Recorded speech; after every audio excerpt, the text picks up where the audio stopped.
Mortgage madness, can't you see? Living free and cheap for me. Interest climbing like a tree. Paying dues to destiny. Bright neon dreams in every room.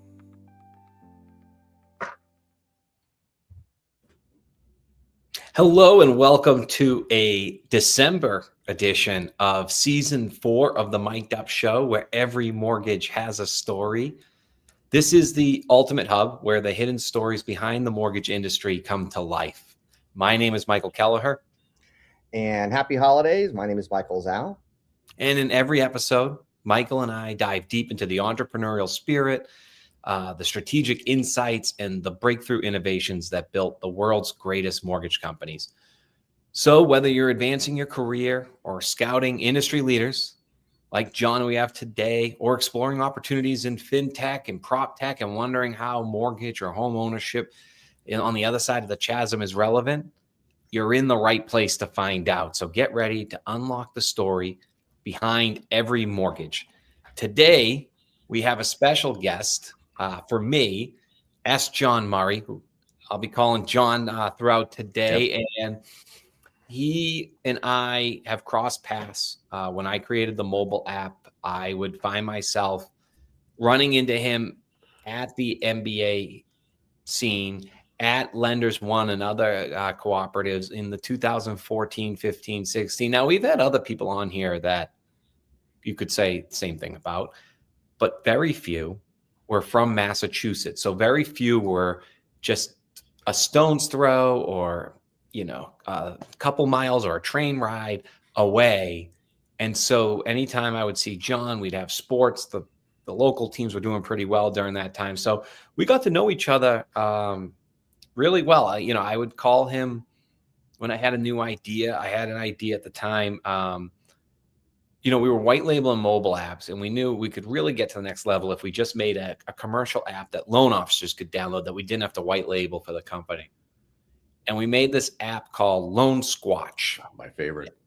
And John loved it. I mean, all the buttons were like Sasquatch footprints. So like loan info was a Sasquatch footprint. And the app in the store was called Loan Squatch.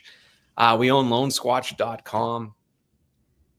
John, he's an idea guy. He was like, you need bumper stickers. Like when I go up to skiing, New Hampshire, yeah. You see them. And so, John, we're going to go through your story, but I think it's one of the backbone of this show, which is once you get great at sales and being a great loan officer in this industry, if you stay focused on that, the opportunities come to you and you get a chance to grow. But at the same time, you kind of all live through the same pattern. So we'll go through that, some old technology, new technology time, becoming old, winning awards and awards that aren't over anymore. John actually said it funny to me. He said, that is my life story. I don't know how you got it all on GPT, but I don't want to be some obituary. I got to refresh a little bit of it because it sounded so commemorative, right? And well, hopefully you can hear me because I just lost you for 1 second, but you came back. So You're good. You can hear me okay, right? Yeah. So why don't you tell us before we all dive in with our questions, before we dive into how you in Michigan went into the mortgage industry, can you just explain a little bit about just how you're feeling about where you are in the mortgage industry today and who you are and why you're energized, especially with the Synergy One team? Oh, I've gotten re-energized. It's funny how the origination business is so the same, but so different than what it was even, back in the 80s. It's crazy how, in some of your questions you came up with it's funny because you don't know what technology you miss until you don't have it. And we did a short stint. Draper and Kramer was my old company, great company. I wanted to retire there. They ended up stopping the origination kind of system and selling off the company. So we went to a smaller bank that wouldn't allow even ChatGPT. Wow. I mean, we couldn't have Gmail. We had no hybrid e-closings. We had no portal to help the clients log into their applications and give us, their documents. So everything was done by somehow I had to figure out how faxes worked, and it was unbelievable how to. So I had to go from a system that was so easy with technology to one that we didn't have for the last year. So we're so happy to get back to Synergy One. I mean, they're exactly our old company on steroids. Not the bank company, but the Draper and Kramer mortgage company. It's amazing, the technology and the ease that my clients are so happy to be back to have this. And I'm ready for it to get busy again, because it's just so many new toys to play with. So I'm psyched. It's reinvigorated me. I wanted to start. It's the holiday season here. I'm going to go over my cousin's for Christmas Eve, and he's going to pull out a CD that I burnt, with my mortgage information on back in 2012. And I thought I was creative. But then I read, doing the research, you have a 2004 holiday CD. Oh yeah, it's worth it. It's worth some money. A Holiday Journey, Volume 2 with S. John Murray from Mortgage Financial. So can you just give us a glimpse into the era of sending physical gifts and handwritten notes and music to clients? Yeah. I mean, I thought having a CD was so ahead of the curve then. I was going to go with a cassette, but I figured no, CDs will never go away. But so we would send out these Christmas CDs, and it was awesome. I mean, my clients, except that it started getting in 2004. I mean, 2003 was huge as far as production goes. So it got expensive because I had like 1,000 clients that I was sending these CDs to. And I'm not the most organized person as far as getting Christmas cards and things out. That's putting it mildly. So it may be that was the one thing I had to get ready and get ahead of the curve to do, and get those out to all my clients. Because if I didn't, I would hear from them.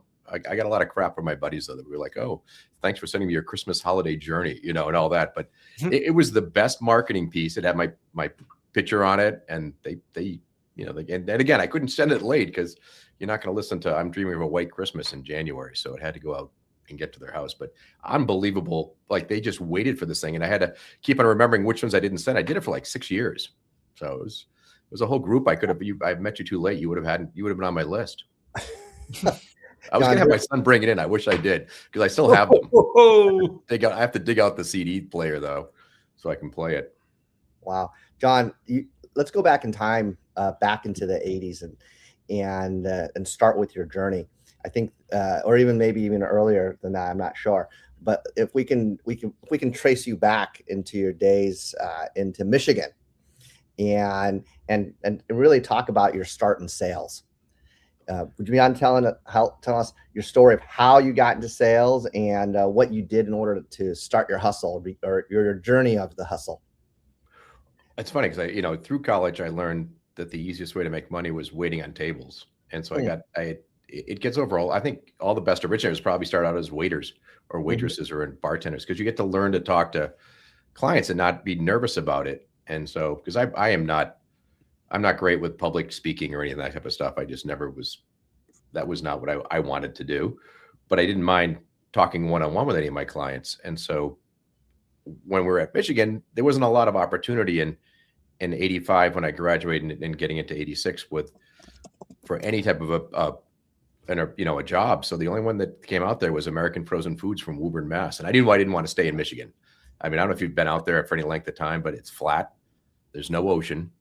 There's no skiing, or there is, but it's actually a mountain that used to be a dump that they put snow on. So that's your skiing out there.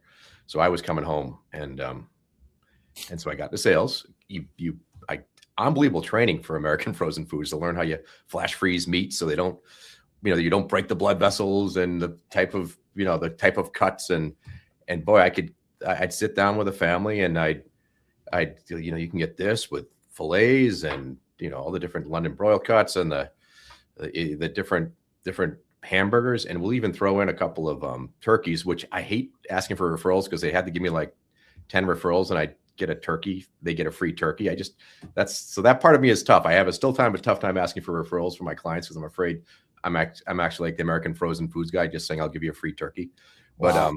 But then I would go through the whole thing like, wow, what does this cost? I'm like, well, it's $70, a week, but that includes the freezer. And they'd be like, oh my God, that includes the freezer. So I had I would sell these things like crazy, but we wouldn't get paid until their credit checked out. So I had like a 90% sales rate, but only about 50% ever got delivered, because half the clients couldn't afford the actual $70 a month when they ran their credit. So That's I learned. almost better. That's almost better than a mortgage ratio now, actually. Oh, it was crazy, but you know, I did not want to. And the funny thing is, they told me how much money you would make, and at the time, they said you could make up to like 35,000. And I made the Mr. Meat probably list 3 out of like the 6 months I was there starting, and I was training people.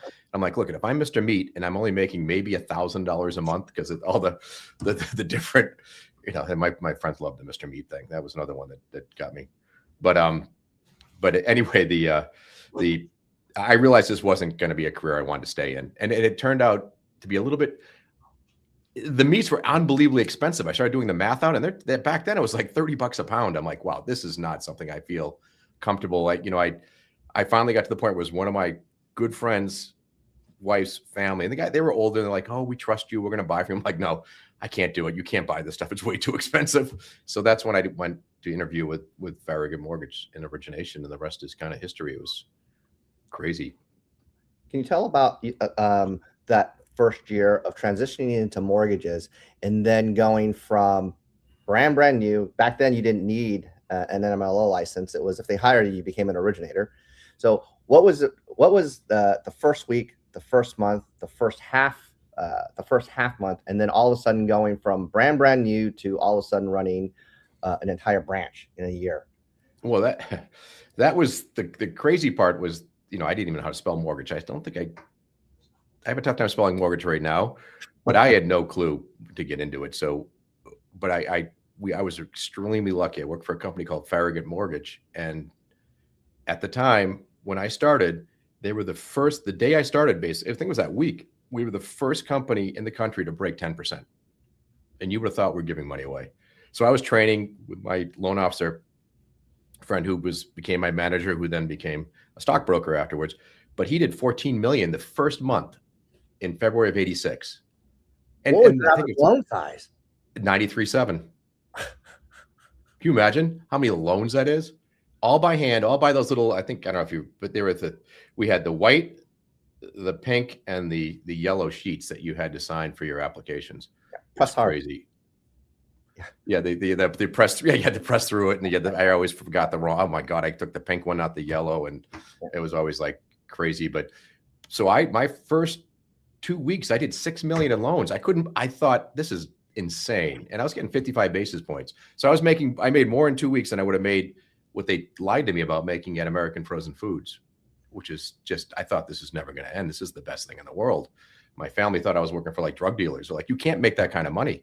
Mm-hmm. And then I did learn quickly that a lock loan's a closed loan, because then Gaddafi in April of '86 or 80, yeah, it was '86. He bombed the palace and killed like his daughter, and 2 of his sons got it, and oil spiked like crazy. And so we had rates go from 9.99 back up to 11.5 really fast. So, but it was I was kind of happy that we were all happy that happened, because none of us knew what we were really doing. And it took like 4 months to close those loans, but they did eventually all close.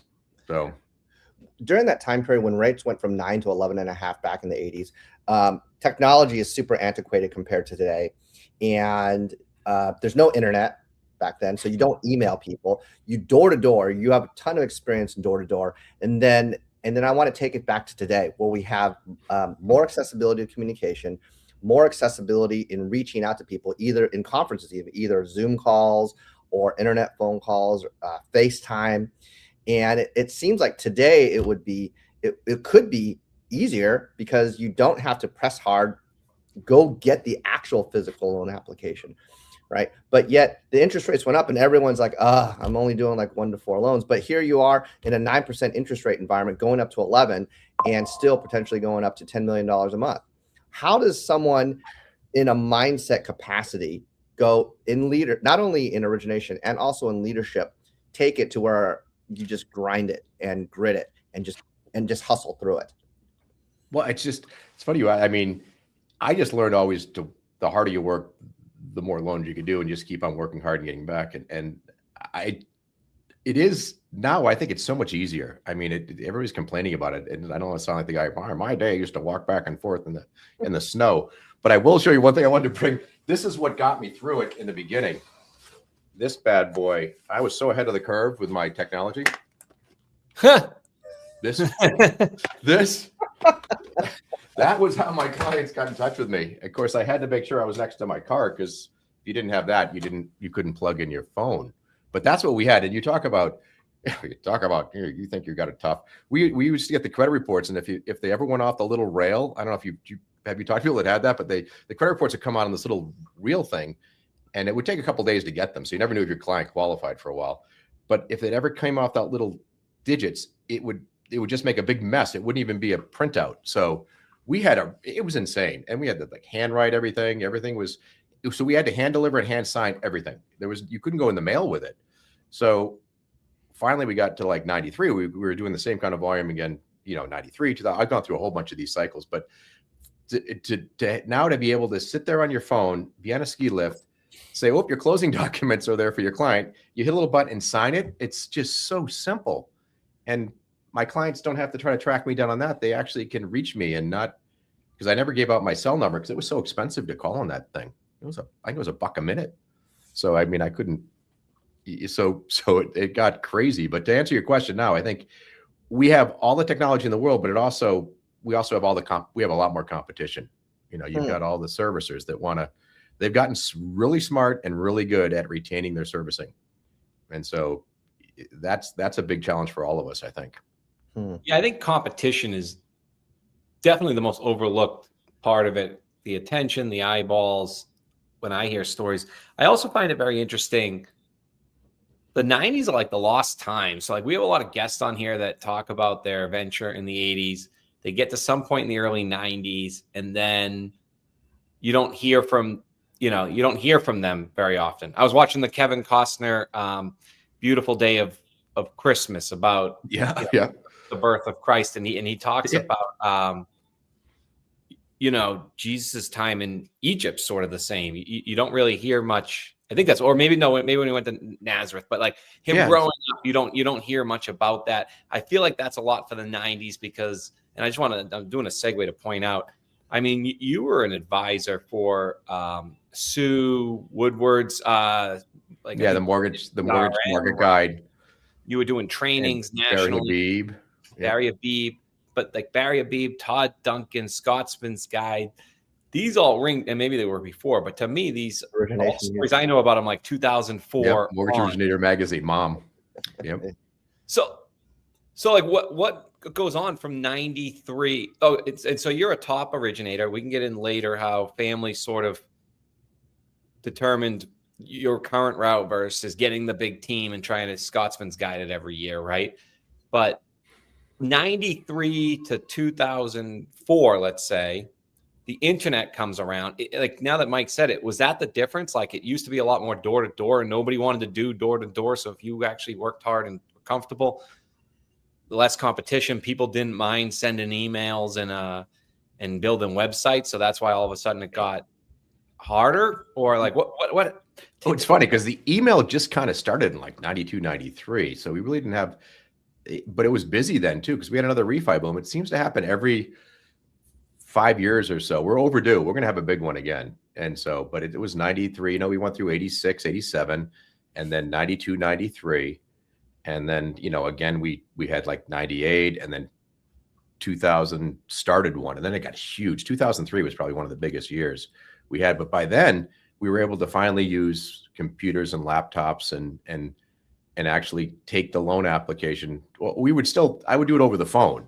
I was still handwriting loan applications right up until Encompass probably became, a web-based type of thing. We could do it online, but I would still handwrite all my applications right up until probably 2012, maybe even longer than that.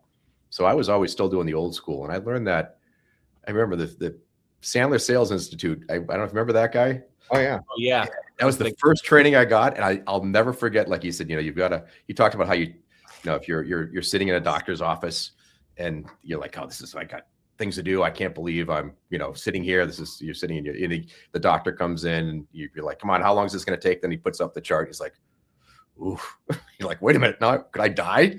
So he said, what you want to do is you don't want to have your clients think they're going to die, but you've got to get them a little worried about stuff. And then you've got to be the aspirin, like they'll do it. So what was their biggest pain point? And it was always, to me, it was the closing costs. People hate closing costs. Like, why do I have to pay all these closing costs? So I learned early on, I'm just going to pay for all their closing costs. And I've done the no point, no closing. And so that to me made my life really easy. And they would just call up and we just do it every time the rate would drop a half a point. And so you for context, John, if you now the no cost loan and or the no point, no fee, or the reduction of cost is almost commonplace. But if we can go back in time again, let's talk about, for example, like we have a mortgage coach today. We have a lot of different options that we can actually create options for. But if you go back before even mortgage coach, you had to be able to say, okay, well, before it was like, okay, this is your loan. And if you were doing like a loan with HFC or beneficial, like 4 points, 10 points. Oh yeah. Right. And so what did you do as a part of the sale in order for you to create the different types of options, and what was your mindset in creating that for your client base? Well, I mean, the beginning in 86, there was only like the 2 points and they went to 0.87. I'm like, all right. And then I did the math on this, and then 91, 92 hit. And, I was averaging maybe 30, 40 million a month. Then I realized if I didn't charge them closing, and I stopped charging points, but then I started actually paying for their closing costs in the 90s, because then my $30 million clients would then turn and just refinance again. Now it's 60 million, then it'd be 120 million. And they'd tell all their friends about that. I didn't pay any closing costs. So I worked a lot. I just worked with basically financial planners and accountants. And I would get in with Fidelity, and they would tell their clients about doing the no point, no closing, and Ameriprise, the same. And then I would just sit there and go into an office and just write loan after loan after loan. And then they would tell all their friends about it and their clients. And I was doing this without doing a lot of real estate business, because it was, when I got into the business, there was a lot of older bankers that were, they'd make fun of me. Oh, you don't want to go with me. He doesn't even show up at the office, kind of thing. And I just realized that working with financial planners, it was a lot easier. So I'm kind of a dinosaur that way too. I'm not huge on, I have really good friends that are real estate agents and I work with them, but that's not where my main business has ever originated from. It's from my clients and their kids and their referrals. Wow. So as far as you said, all the good years, like the refinance rates come back. There's obviously crises too. I don't know if this one counts as one, or it's just really bad times, but what makes a crisis harder as an originator for you? Or, maybe a leader, like a branch manager, or maybe even an owner. Which crisis do you think really stuck out as the one you'd never want to see again? Well, the one that I still remember, my financial planner calling me, and he's like, John, did you hear that Fannie Mae just went bankrupt? And it was like July of 2008. I'm like, no. And I was driving to Storyland with my kids, to Santa's Village. And then you get to that certain point where there's no cell coverage when you get like Wildcat. And I'm like, my kids are like, Dad, I'm like, this could be really bad. Fannie Mae just went bankrupt. Like, how does that happen? And so that one was a little tough to worry about. But then, I think that's when the rates, really the Fed started stepping in and doing quantitative easing. And they did that in 2009, then 2010, where they would come in and start using, kind of monetary policy to help our rates. And sometimes they'd always stay too long, but or too early. And this time I think they've stayed too long. I think they're just afraid of, this one is probably the most painful. To be honest, that was a short pain, but it got really busy again right after that. I think this one's probably the longest period that I've seen, where it's a different world. And they always say it's not different, but this time it is different, where you don't have a lot of inventory, especially on the East Coast. There's not a lot there. Home prices have gotten a little bit out of hand, though they always seem to be expensive. And I just think that we need to see rates come down a little bit, but I think they're just hesitant because of what happened, after 2002, 2003, when the rates went up, the inflation got to 9%. But I really think we're going to see rates really start to improve, which will also then cause more people to buy homes, and that whole vicious cycle again. Yeah. How do you keep people through ebbs and flows, right? You have a refi boom, all of a sudden, all of our clients and borrowers are like, I want things done yesterday. Or when rates go up, everyone's freaking out going, I don't know. But I mean, money's not emotional, people are. So how do you keep people calm through these ebbs and flows so that you can keep your origination business constant? Well, think I joked about it in '86, but I think it was the first person that ever wrote 100 million was this guy, Fran Lord from Northeastern Mortgage. I don't even know if he's still doing mortgages, but they said, what's your one piece of advice? And he said, a locked loan is a closed loan. And so I'm like, wow, that does make sense, because it's always the loans you don't lock that are the ones that you just have to worry about. But so when you do a no point, no closing cost loan, even with a purchase, and I would do it for purchase refis, all my clients get that option. So if the rates are coming down, I'm like, this is exactly why we did this type of a program, so that when the rates come back down in 6 months or 8 months, we can just simply refinance you. And you didn't pay me 6, 7, 8,000. Closing costs are getting even more expensive now than ever with credit reports and everything else. So I'm like, you're not paying this upfront fee that you're never going to see the difference of it. It's usually anywhere from 36. I'll be right.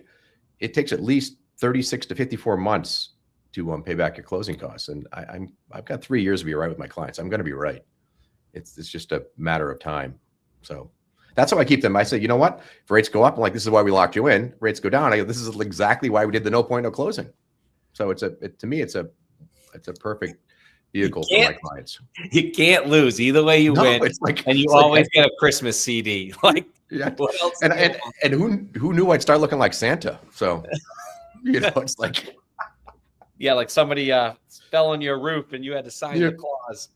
Okay, on that note, great episode. We're halfway through. We're going to hear if couldn't be possible without some of our sponsors. And these technologies are ones that we get behind here. They're certainly ones that large lenders are using to show. And John said the perfect story early on. Loan officers recognize when there's good technology to make them better and when they're in the stone ages. One example is a lot of archaic pricing product eligibility engines that have been unable to break through for a long time. And so you have a longer, older incumbent. And now you can see why over 50, and the number could be higher, companies are changing this year alone into Poly, the new pricing product eligibility engine. One of our sponsors, they're not in the video. Let's see some of the videos and hear some of the audio of some of our great sponsors. And we'll be back on the other side. Income for all your applicants means you need roughly 23 hours of your team's time. But with TrueWork, it's just a single place for all your income verification needs, so you get the most advanced VOIE solution. TrueWork combines all major verification methods into a single, easy-to-use platform to give you a completion rate of 75%, cutting your costs by up to 50%, and getting real results for your team. TrueWork, your one-stop shop for income verification. Click, verify, repeat. Where the company can do the configurability. So we have no code on this, so they can go in their settings. They can set it up all the way down to the loan officer if they want to. We also have a customer support team that's assigned to each account. If they want, they can overhaul everything if they wanted to. They have a new product, especially dynamic apps. With dynamic apps, we can fit multiple. We can fit the Fannie Freddie loans. We can new construction, one-time close, HELOCs. Whatever those workflows are, they can design that workflow for each individual app. Now, what's going to take it to the next level is the AI and the OCR piece. Cyber and wire fraud. Can you afford the risk? Today's automation and technology-based trends demand solutions to fraud threats. Funding Shield provides lenders and investors real-time transaction-level verification, certified wire fraud protection to protect loss of funds at closing due to cyber-based and other threats. We help improve your bottom line through fraud prevention, risk management, and validating the parties and documents involved in mortgage closings. Prevent fraud and theft on your closings. All right, we're back. I don't want to run out of time here, John. I want to. So, actually, I will say that. So you're back here. You're in a world where Beverly, Tewksbury. Do you think your success was a product of a vibrant housing market? It always seems to be steady because there's not much land to build on. There's hospitals and college universities and ocean. Do you think it was because of your ability to train and understand sales from your Mr. Meat background, your Sandler background? Or do you think it was some other, I mean, it sounds like your ability to work with maybe financial planners, find a unique referral plan. What is the mix there? How much of it's geography? How much of it's rate? And how much of it is personality? I think it's all of the above. I don't know about the personality part as far as just working hard and actually taking care of my clients. I mean, I would never do something that I didn't feel was right for my clients. The biggest part of that was, I think in 2008, when the market collapsed, we would not do a stated income loan where a client would have to state an income on an application and sign it. We just would not allow it. And I lost loan officers over it, but it didn't make sense to me. And so, that part of it, I think, is just, we're always an ethical, that always did the right thing for our clients. We never did anything that would hurt our client. I mean, of course, there's those clients that probably don't deserve the rate lock to be extended or whatever, but I'd rather not make a commission on that loan and know that I'm going to help them or someday help their kids or whatever it might be, even though I might not be might not be my fault why they didn't close on time. I never would put that on my client. So, it's just that kind of thing, that we always do the right thing for your client, no matter what. I think that's what the biggest success thing is. And I can't be the lowest rate. None of us can be, but I'm not going to be wrong long enough that they'll even know, because I'll get them, the better rate when the rates come down, and it won't cost them anything. So I'm not up against I hate to put it like Rocket. They have a great program, but their closing costs are insane. I mean, you're looking at $15,000 in fees. I'm like, oh my God, like how could you do that to a client knowing that these rates are going to come down? And they're like, well, how do you know they're going to come down? I'm like, well, history is not going to repeat itself, but it'll rhyme. I mean, these rates always come down in a 4 to 5 year cycle that you'll never recoup the closing costs you paid. So that's just doing the right thing. And I think working with financial planners and accountants, people that their clients, have skin in the game, have, know the power of money. That's what I just love, the velocity of money and how to use the rule of 72 and building wealth for my clients. That was my biggest thing. I was always about, they're always like, how are we going to afford this home? And I'm like, it's like when you had your first kid, you didn't think you'd be able to have the kid and everything is fine.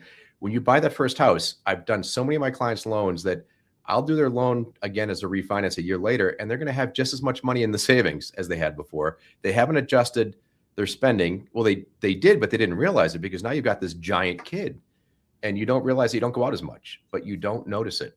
You spend what you make, no matter how much money you make. I think all of us that are originators know that. We make 7 figures and we don't have any more at the end of the year than when we made these type of years. Sometimes I have less from those big years. So it's all about, building wealth with real estate and just being working with the right clients and doing the right thing. I think that's what I've done for years. I don't know what else to do. Did you ever, there was a time like when I was originating retail originations, my favorite adjustable rate lender was actually Chevy Chase, because they offered like 1.0 margins versus originators who would go and earn as much as they could off like 5, 6, 7 margins. And those are times, and that's the time where the originator gets a chance to really show their education in the mortgage industry. But what do you think now about adjustable rate mortgages for those who are like, well, I'm not sure, rates are going to take off, I'm not really sure what's going on? Was there ever a time you thought there's just too much product, it's just not worth it? Well, I just remember somebody from World Bank showing me the option arm thing, and he came out with a brochure. It was more pages than my frozen meat thing was. I'm like, if I can't understand this, there's no way my clients can understand how this option arm works with the different, like you talked about, with the 3.0 margin or the one. And funny thing is, those probably ended up being the cheapest mortgages when the market collapsed and the rates, went to zero. But by then, everybody else, the problem was that these people had no money to put down and they had no income. So doesn't matter what you say. It doesn't matter if the payment was zero, they couldn't afford it. They couldn't afford it the day they got the mortgage, which to me was a problem. But as far as a regular longer term adjustable, I love them. It kills me that they kind of went away when COVID hit. I mean, that was kind of a casualty of COVID. I was always putting my clients into a 7 or a 10-year arm. And then when the 30-year fixed would line up, I would just put them into a 30-year fixed. I have no problem with that as long as you can pay the closing costs with it. The one issue I have with a lot of the arms is that they don't allow above par pricing to be able to cover their closing costs. So to me, yes, you're you're getting this to get out of it, yet you're paying me closing costs. So I think you'd be better off with it, and they're pretty close to the fixed rate right now. So if you're going to save a half a point, but have to pay me closing costs, there's still that 30-month break even that I think I'm better off charging them a little bit higher rate without the closing costs and give them a credit. That's my thought on that. But I can't wait until they become more mainstream again. It was my favorite product was the 7 and 10 year ARMs. I really believe in it because I don't think you're going to be in a loan over 7 to 10 years. I agree. I think this episode will resonate a lot with loan officers because it's something they really lean into, right? I always say this, but there's many loan officers, myself included, that wanted to be called some sort of financial planner type. There was an insecurity of the loan officer name, post financial crisis, right? I'm a financial advisor, right? Like put that in my title, Bachelor please. show and everything else at the time, Yeah, if you were a bachelor, not a loan officer, financial advisor. So I think your advice versus get on TikTok and get a ring light is something that is very attractive to them. They definitely understand how to read yield, and they're hearing from a legend. I mean, you talk to somebody that back in the day, Tim Brahim, if I said that right, only beat you by 4 loans one year, 676 to 672. You also have and I think one of your magical stories, you kind of hinted on this, on how consumers with family and they adjust with having the kids. But you had, Matthew, what was it, right after your best month? So I think you had 124 loans in 1 month, 32 million in August of 2004. And you have a kid, so you got to be walking around at night and it's like, well, do I outsource this? Is this the end of am I selling my soul, or am I, a Scotsman's Guide, or what am I doing here? Well, what was that like, teaching people generational wealth? That was my epiphany moment, because there's so many of us that burn themselves out. I mean, there's the number one guy, Sean, he's got it all together somehow, but he wakes up at 5 a.m. and I wasn't that kind of a person. I was an econ major just so I could I would be waking up from my classes when my engineer buddies would be coming back. So it really, it's like, I'm not a 5 o'clock in the morning person or whatever they do. But so I bought my son at the time, and it was sad because he had gotten Lyme disease, and it really scared me. I didn't know what he had, and it turned out it was Lyme disease, and he was just going to preschool at the time. And so I bought an older convertible that I could drive with him that didn't have an airbag, so I wouldn't like knock him out of the car if we got in an accident, kind of thing. And I said every Friday we would listen to the I don't know if you remember that movie Knight's Tale with Heath Ledger, and it was awesome. Oh, yeah. But so they have my favorite quote in that movie, and it's called "Days like these are far too rare to cheat." And so I'm like, Matt, this is I'm going to pick you up every Friday, and we'll from school, and we'll ride in the convertible, and we'll listen to this all the different songs. It was all Queen, everything. It was an awesome friggin' they do like all these rock and roll songs to these knights jousting. It's a really good movie if you haven't seen it. But anyway, I didn't pick him up that first Friday after I did that huge month, and he's sitting at the door, and I'm like, "Oh, Matt, he goes, where were you, Dad?" I'm like, I just finished closing the biggest month, like you mentioned. It was 132, some crazy 124 loans, 32 million. And I'm like, I've never done anything like this before. And he looked at me, he goes, "Dad, so you cheated." So I'm like, wow. Oh my God, this is like crushing me.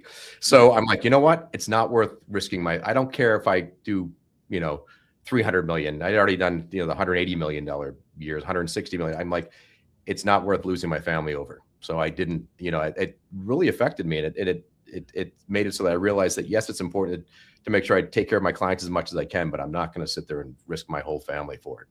And I think a lot of people in this business do. And it's a mistake. Something that I've mentioned a few times in a few of the shows: when your values are clear, your decisions are easy. When you're focused, when you're focused on your family, then you figure, well, do I take this new loan app, or do I have my assistants do it? And you go, well, I made a commitment to my son, so here we go. I'm going to commit to my son, and then I will talk to my customer, because my value proposition to the customer is still with customer service. Let the assistant open it, and then we can figure out how to really have the customer feel as best as they can. So how does that, for you on a regional basis, want to help people in the community as an originator? But then when did you start going from just local to national?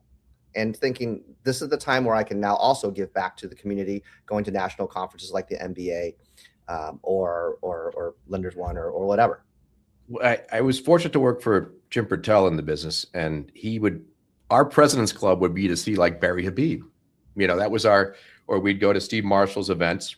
Sure. We go to all the mortgage banker events. One, they're a lot of fun. Like the one in Newport's the best. And that's where I'd meet Mike, and he got me the Green Monsters the first time I tried those when we were watching a Red Sox game in Washington, D.C. And I got to meet him at a bunch of these different conferences, which they really are a lot of fun, but you learn a lot of things. I'm the guy that would just sit there and be writing notes and just trying to learn, because it's just amazing. You just you're going to pick one thing out of these things that's going to help you get better, and you can always get better. I just remember I heard Mike Ditka talk about it one time, and he was on where he would go, and sort of Bill Belichick was also part of this speaking thing, and I went to see him, who was an amazing speaker, by the way. You'd be surprised how good he is in person. But so Ditka was like, you go to these things and you get like your neck is like a muscle or a cord, and the more you hear these things, the stronger that cord gets, and the more you learn. And so I just really think the more you learn, the more you're going to earn, and just you learn different things every time. I'm on like everything, Loan Atlas, Mortgage Coach. I love Trabrasa. I'm on Mortgage Highway. I spend so much, and every time they say it's just one loan, but I'm like, oh my God, I got to write a lot of loans just to cover all these things I belong to. So right. It keeps me motivated. I find we're in an industry where we build generational wealth for the families that we build it for, and so I guess I have two questions. One relating to that, you must have a story where someone came back with their kid now ready to buy a home, or their nephew or their niece. But I want to have you follow up with this. You have Matt, so you actually have a purpose for a succession plan if you want it on what you're going to do with all these clients, right? Yep. I think there's a lot of loan officers that, maybe their kids are 5. And so, like, are they going to force that kid into taking over the book of business? Do they actually really have a book of business? And are they are they pushing hard for something that when they retire is sort of poof, gone, and maybe they should not cheat every day unless they have a plan of what they're actually building for. So kind of 2-part, what story about generations coming back to you and proving you build generational wealth. And then what are the challenges of loan officers and their what they're building as a generation occupation? Well, it kind of ties into, you'd asked me how I got also to get away from sitting in. So I had a client that he was one of the last clients that I actually met in the house with, because I had no choice. My kids are all in vitro, so if you miss the days you give them a shot, I don't know if it works. You're not going to have a kid. So I had twins. And I went to his house, one of my favorite clients, and at the time he had twin 13-year-old daughters, and they started I thought they were going to kill each other. I mean, I've never seen anything like that in my life. Like they were swearing at each other and ripping because one had worn the other one's sweater, and then they ripped the sweater in half. And he's like, so I hadn't yet had I didn't know what I was having for twins, and I can still remember him saying, he looked at me right in the eye and he said, "Pray one's a boy." So I'm like, all right. So we're doing the ultrasound the next day. And he was literally the last client I did a face-to-face with, because I just almost missed getting home and giving the shots and all that. My wife's like, never again. So I learned how to do loans over the phone and all of that. But so we did the ultrasound, first one, a girl. I'm like, second one, boy. I'm like, thank goodness. So not that I love both my son and my daughter, but just to have not the same growing up. So go back another. So 15 years later, I did their loan, both of them, and they both bought homes together, and I did both their houses. So so I've done that so many times where I've helped my clients' kids, and I joke about it, but I start doing the grandkids, and I think I'm going to have to probably hand over the calculator to Matt. But Philip Rivers is making it cool again. I know. I'm thinking I can do it. If he can do it, I can do it. But man, John, so you were teaching loan officers around the entire country, social media, before social media was actually cool. But what is one thing that you would want to teach an originator today, or one lesson at least, that would remind them that they could remind themselves what it is that they that keeps them going as an originator to stay in the profession and to stay the course? I think, adapting and learning to embrace technology. I mean, I'm going to be out there. I mean, you probably saw, I was out there skiing and kind of try to get up on my deck, and I knocked myself into the side of my ski place. But I mean, you don't have to do serious. And I belong to Forward Academy, where they do Neil Dingra, and he does these, and it's amazing. I learned that from Barry Habib, where he does, you want to do some informational stuff, but it really, people want to see what you are. You want to build a personal brand through technology. And it's free. It's like, people, we went to when we were at the Synergy One, they had a Power Up sales rally in Denver, and they had a speaker there, and these guys do a ton of volume. But he's like, you guys you'll do a video and you'll get 200 views, and you're like, oh, that stinks. But meanwhile, you're in a room. If you could have 200 people in front of you at all times, he goes, that's how many are in this room right now. And imagine if this is your audience you're getting for free. People don't realize that you can, I think younger loan officers should embrace the social media stuff and start using it and doing what you guys are doing with these podcasts. This is my first podcast I think I've ever done. So I feel like I'm a dinosaur, but it's amazing how you can do this and meet and get yourself in front of so many people and build a brand. We have those guys, the mortgage dads. They work for a company. They're a riot, but I'd say like 80% of the stuff they do is just goofing around. And so I'm all for that. But you can, they do give some good information. If one of my really, it's one of my clients right now that's going through, he lost everything. His wife has got Parkinson's. So they took away, I'd give him a $300,000 refinance cash out.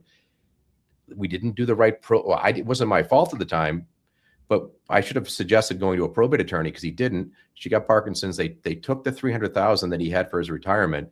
And I'm now able, having to do a loan for him right now where he has nothing, but it's just, you've got it. So I did a video, one of the more serious ones, on just how important it is to set up a will, a trust, and probate and get that set up. So that in case something happens to one of they could still be alive and you'd lose everything, So it's just, that is so important that we could change, not only help build generational wealth, like you mentioned. I mean, Mortgage Coach is another perfect example. I always recommend, and there's a way you can show what the investments grow, and but I took the $300 I saved from one of my first refinances and just gave it to my financial planner when my kids went to go to school, and I had 3 in college. That $300,000 had turned into $300,000 when they went to college, and it's money I didn't even know it eventually just came out of my account. But had I just did not put it with a financial planner, it would have been gone. So that's the thing, you've got to, as a loan officer, we can really make a difference with people's lives, and not now, but even 15 years from now. So that's where I think we got to be good. I don't think that originators today even understand some of the software that financial advisors use. For example, like if they understood even what Redtail is. Redtail is a origination software. Is like a origination software for financial planners. And if they knew that, and they could go, oh yeah, we can go over to Right Capital, and then Right Capital directly goes into Y charts, and that tells you about the markets and tells you about what's going on. I don't think enough originators actually understand that financial services side of how is it that the financial advisor is using technology today to reach back to their clients, and then how do they use that information so that the originator can say, oh, this is how the advisor is now tracking people, and this is how now how I can also sync our technology with their technology and with the information that's readily available today, create more opportunities for their business. I think that if we were to go back and say, hey, Mr. You were working with financial advisors, CPAs, estate planning attorneys before it became cool. And now that it is cool, we actually don't even know enough. Barry Habib has been really adamant on on teaching originators how to do that, but they really haven't caught on. They haven't got it. That's a term that a lot of people use.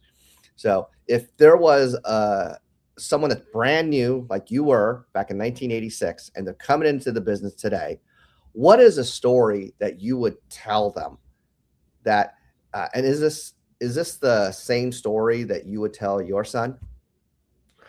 Well, I'm telling my kids, it's amazing how even a $300 savings. So it's like people are, when you go to help someone refinance, they're saying, well, it's only $300, but it's just, I tell them that story, how that $300 turns into being able to afford college for my 3 kids, so, and it's just money that if you don't do something with your savings, and they always say, I never was an advocate of a 15-year mortgage.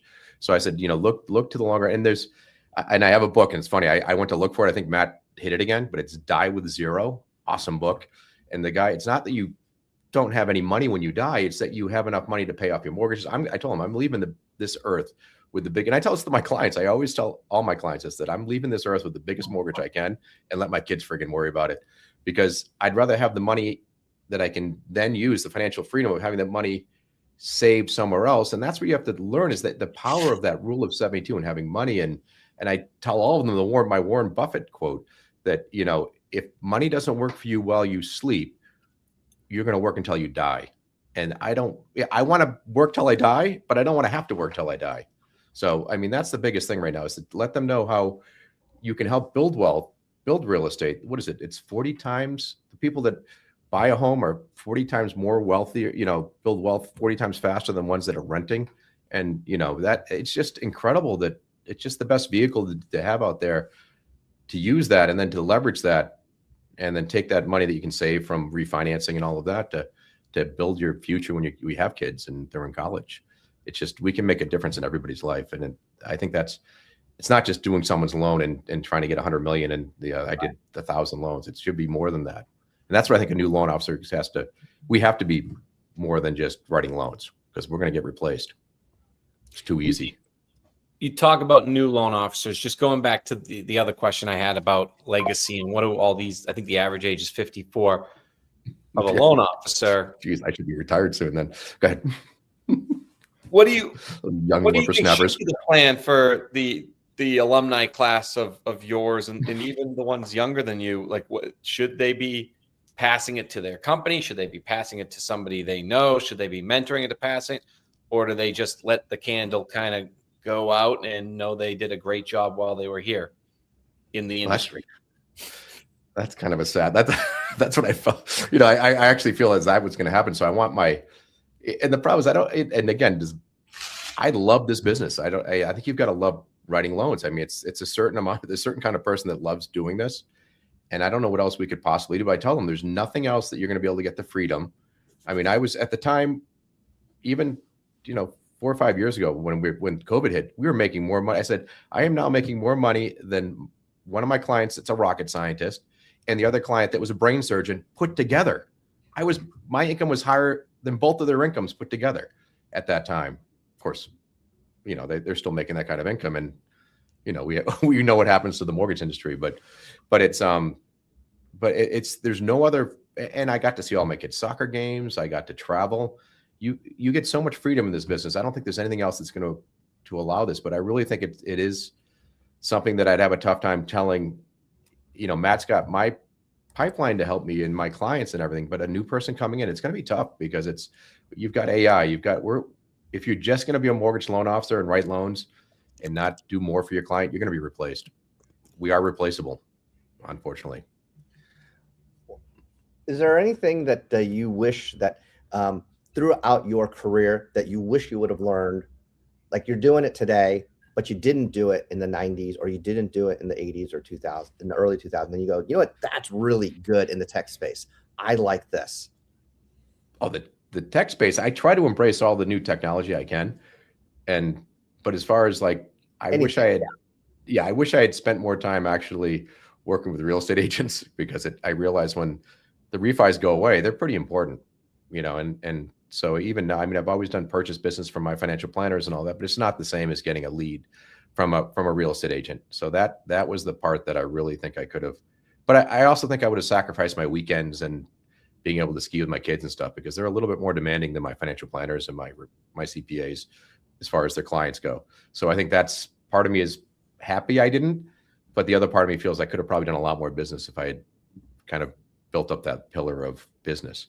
Sure. But aside from that, I mean, there's anybody that's not embracing that using this type of stuff, the podcast, the Zoom calls, it's so easy to post a reel. It's crazy. I mean, look how old, I'm an old man and I can do it, Right. It's and I think it's probably even funnier to see someone like me do it, and you don't have to be business. I think that's boring as anything. If you're just going to do videos, rates and terms and adjustable, I think that's crazy, but we can educate and let them know how important it is to get a probate and get wills set up and put the homes in a trust before one of your spouses gets incapacitated and you could potentially lose your home. I mean, there's a 5-year look back. You got to start now to do all this type of stuff. So that's my new thing is I'm going to try to joke around with my videos and things, but then try to do what I can to educate my clients in really important pieces of, saving for college and all of the different type of stuff. Because I think that's more, they don't need to hear about no point, no closing and all that kind of stuff. Right.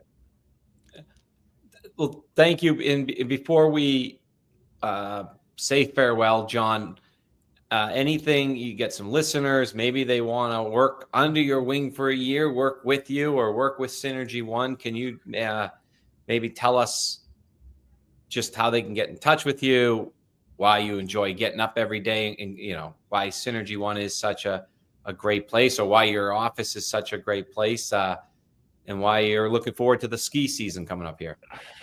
I'm definitely looking forward to the ski season and actually helping. And I've got my son and actually one of my other loan officers here that started. It's funny, he's signed up for a podcast and now uses the same service you did. He did it yesterday. So he's starting to do podcasts. And I think the more we can, and I'd love to have people come and work with our office and do that. And, my cell phone's on everything. You can find me in S. John Murray, online and all of that. I don't think there's a lot of S's in there, the S. John Murray part, but I'd love to help her. I'm whatever I can do to try to help our industry, I'd love to. So if you have any questions, call me with stuff. But Synergy One is the most amazing. I mean, their technology now, I haven't even tapped into some of it, but it's we have 13 different GPTs that we can use for different. It's unbelievable. I mean, I talk to my daughter. You can literally, you can say, I want to put in $400 a month in a 401k. This is the average return. What will I expect in 7 years, in 10 years? And it'll answer those questions for you. We don't need to have any fancy calculators or things. Just use AI, and and we have one thing I'm still waiting on. We have this person called Casey that will call my clients, and she's an artificial. So and she sounds like a human. So at some point they're probably going to use our voices, which I don't think we will, but I think that would be a mistake because I think you'll know it's not quite. Whenever they answer the phone and call me S, I know it's an AI person, but it really is. This is the best industry in the world, and if I can do anything to help someone, I would love to do it. This is what I think now. This is what I need to be doing instead of just trying to write 100 million every year. That gets exhausting. Well, we heard your story. You definitely pivot quick into the greater decisions that make more whole in your life. So that could be one. You spreading this message more. And I think our audience is very thankful for it. And we are thankful for our audience joining us on our journey into the heart of mortgage innovation. Remember our slogan, every mortgage has a story, and we are here to help you write yours. So if you enjoyed today's insights, please subscribe. If you're listening on YouTube, Spotify, Apple, please share it with your network. Give it a love, give it a comment, and connect with us on any social media. If you're a leader in mortgage, certainly find us on LinkedIn or www.mikedupshow.com. Until next time, please keep pushing the boundaries and uncovering the stories that drive our industry forward.